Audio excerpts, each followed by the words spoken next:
আসসালামু আলাইকুম বন্ধুরা, এটা পবিত্র রবিউল আউয়াল মাস, চারিদিকেই মিলাদ মাহফিল। আমিও চিন্তা করলাম আমার ছাত্রদের নিয়ে একটা ঈদে মিলাদুন্নবীর মাহফিল করি। সবার থেকে 100 টাকা করে হাদিয়া নিয়ে একটা মিলাদ মাহফিলের আয়োজন করা হয়েছে। আগামীকাল মিলাদ মাহফিল হবে, তাই রাত থেকেই ডেকোরেশন শুরু। আবহাওয়া তো অনেক খারাপ, সবাই দোয়া করবেন যেন বৃষ্টি না হয়।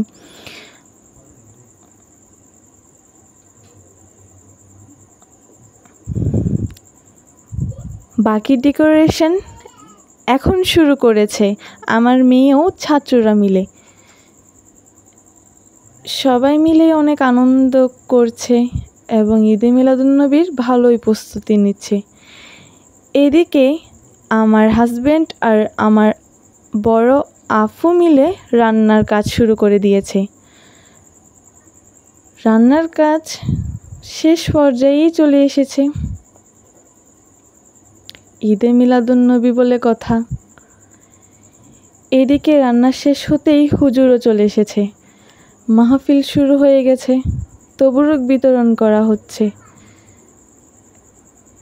তবরুক বিতরণ শেষে সব বাচ্চাদের থেকে কেরাত ও নাত নেওয়া হলো এবং তাদেরকে পুরস্কার বিতরণও করা হলো।